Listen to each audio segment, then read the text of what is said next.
Stephen, what was one of the main questions that we got? One of the first questions was interesting because they sell it in their practice and patients come in, and one of the questions was, do people use the same stuff for their pets?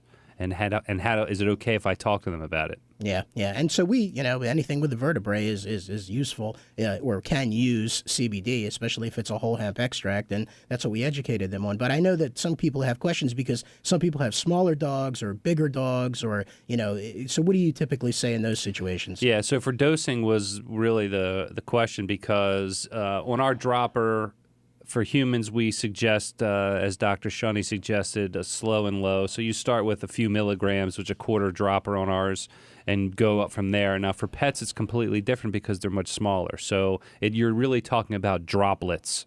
So we'd suggest, there's a chart on our website, maxandstevens.com. You can go take a look there. There's a good chart for weight and so forth and what condition, the age of the pet and so forth. But to start out, just start with 1 or 2 drops directly in their mouth.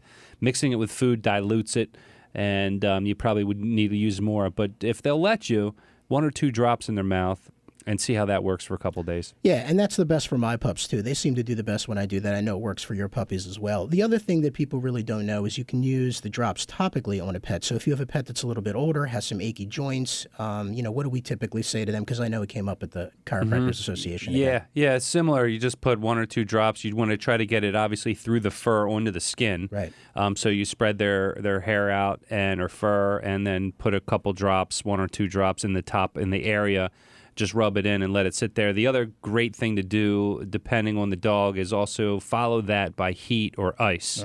So if it's before the dog's going to go out in the yard to play or walk, put a couple drops, maybe a little bit of heat to keep it, get it warmed up. And then when it gets back, you can put another drop or so and follow it with ice. And there's an added bonus because if they actually lick it off for whatever reason, it's great for them, And then my favorite thing that we always say about pets is pets can't lie to you, right? There is no placebo effect. Your pet is either going to feel better or not, right? Yeah. And I think that's an important thing. But that was just one of the questions. The other question that we get all the time, not just from the chiropractors, but from people in general, was what?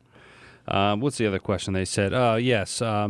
Creams. We should break down and so do you have a cream is what they asked. Right. And we get that question more than anything. Now Constantly. our standard answer is it's a whole plant extract.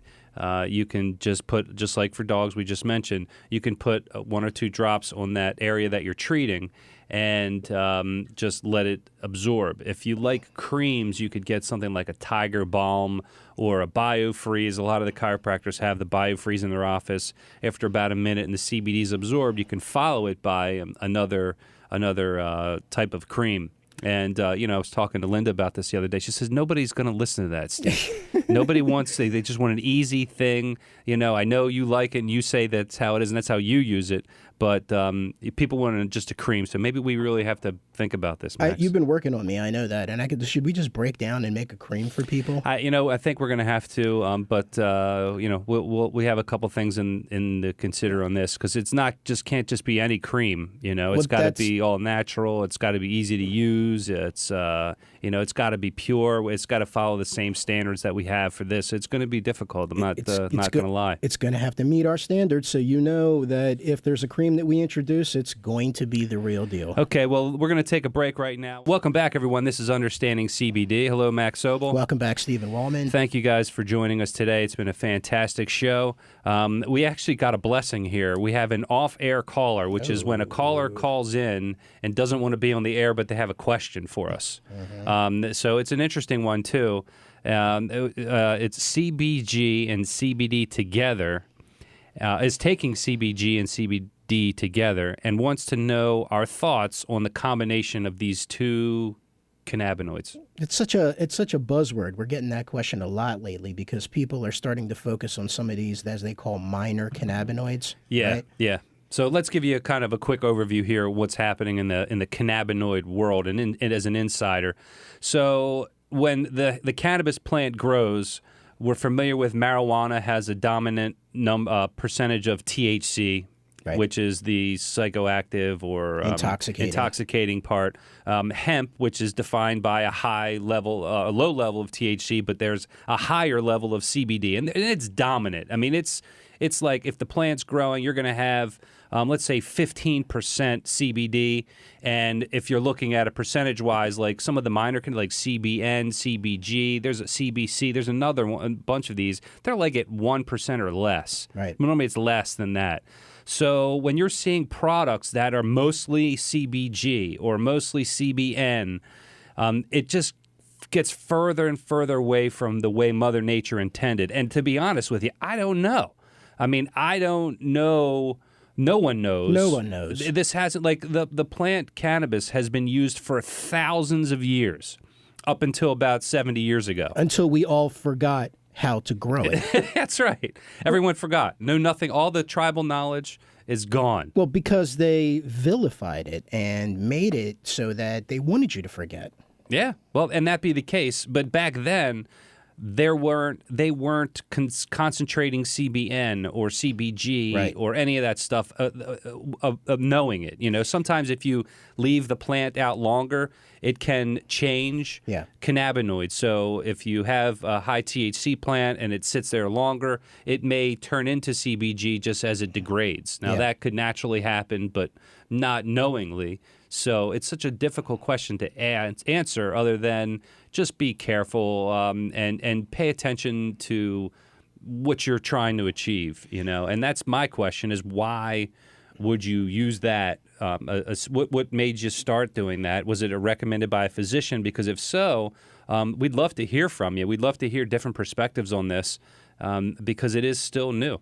Or was it a marketing gimmick, right? Because, you know, a lot of products are labeled CBD products that, you know, may or may not contain a significant amount of CBD, may or may not contain other cannabinoids, but CBD is a popular buzzword. And as Dr. Shunny mentioned, I mean, the way that it's skyrocketed onto our shelves has just been absolutely amazing.